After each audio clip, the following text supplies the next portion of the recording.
শিখে নিন আজকে টেন্স শিখে নিন। আর ভয় নেই, আজকে থেকে টেন্স খুব সহজেই জানতে পারবেন। বাংলা বাক্য দেখেই বুঝতে পারবেন এটা কোন টেন্সে পড়েছে।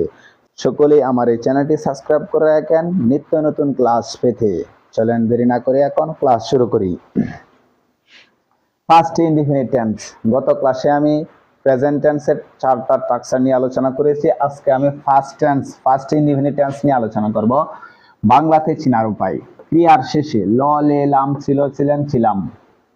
আপনি আগে বুঝেন, একটা বাংলা বাক্য দেওয়া আছে, খুব সহজে খুব মনোযোগ সহকারে বুঝবেন। একটা বাংলা বাক্য দেওয়া আছে, এই বাক্যটা দেখে আমার প্রথমে কি বুঝতে হবে এটা কোন টেন্সে পড়ছে, না হলে কি আমি এটা ইংলিশটা লিখতে পারবো না। সো এটা আগে আমাকে চিনতেই হবে।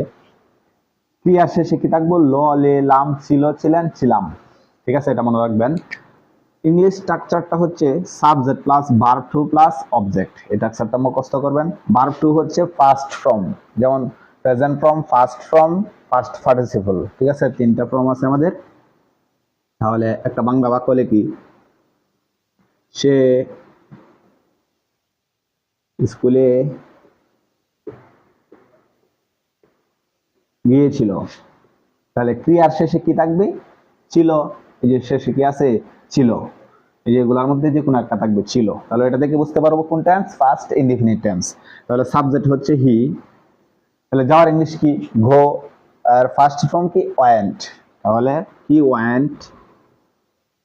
ওয়েন্ট টু কোথায়? School. He went to school. আর একটা উদাহরণ দেই, আমি ভাত খেয়েছিলাম।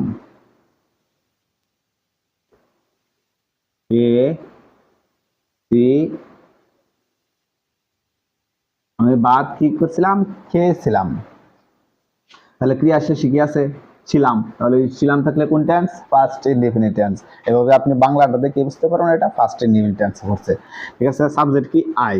তাহলে আমরা টাক্সার আছে কি? Verb two. তাহলে খাওয়ার ইংলিশ কি? ইট। ভার্ব টু হচ্ছে এট। আয়াট। ভাতের ইংলিশ কি? রাইস। এভাবে অসংখ্য আরো সেন্টেন্স তৈরি করবেন। আমি ফুটবল খেলেছিলাম। I played football. যে প্লেড ভার্ব টু। আমি মাছ ধরেছিলাম। I caught fish. আমি মাছ ধরেছিলাম। এভাবে আরো অসংখ্য সেন্টেন্স তৈরি করবেন আপনারা। বাংলাটা লিখে তারপর ইংলিশটা আপনারা লিখবেন। ঠিক আছে, এভাবে আরো অসংখ্য ভিডিও পেতে, টেন্সের সম্পূর্ণ টাক্সারটি পেতে আমার এই চ্যানেলটি সাবস্ক্রাইব করে রাখবেন। আমি ধারাবাহিকভাবে প্রতিটি টেন্সের প্রত্যেকটা টাক্সার নিয়ে এভাবে আলোচনা করব। আসসালামু আলাইকুম।